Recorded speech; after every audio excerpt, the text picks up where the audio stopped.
10th మరియు inter పూర్తి చేసిన విద్యార్థులకు ఆర్మీ, నేవీ, ఎయిర్ ఫోర్స్, ఎన్డీఏలలో ఉద్యోగాలు పొందండి. Excel Defence academy.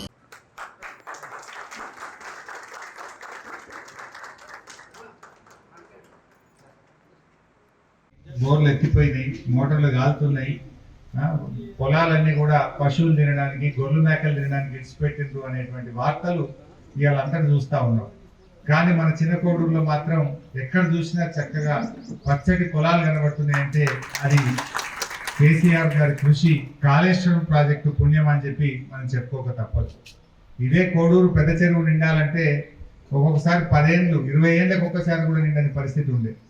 కానీ ఇప్పుడు మండు టెండర్లో పెద్ద కోడూరు చెరువు మత్తలు దుంకే విధంగా ఇవాళ నీళ్ళు వచ్చినాయంటే అది కాళేశ్వరం ప్రాజెక్ట్ అనేటువంటి మనందరం కూడా గుర్తుపెట్టుకోవాల్సిన అవసరం ఉంది.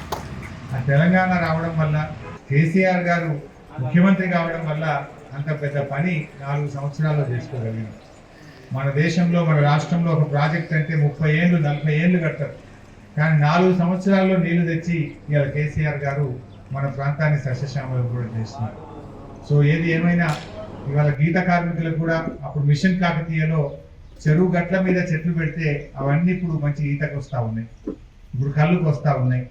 అదేవిధంగా ఇవాళ నీటి లభ్యత కూడా పెరిగి కళ్ళు కూడా ఎక్కువ వస్తుంది. తాటి వనాల్లో, ఈత వనాల్లో మున్పటి కంటే అప్పుడేమో కరువు ఉండి మనుషులకు ఇబ్బంది ఉంటే చెట్లకు ఇబ్బంది ఉంది. కానీ ఇవాళ నీటి ఊట పెరిగి తేమ శాతం పెరగడం ద్వారా మనకు కళ్ళు కూడా ఎక్కువ వస్తున్నటువంటి పరిస్థితి ఉంది. సో ఏది ఏమైనా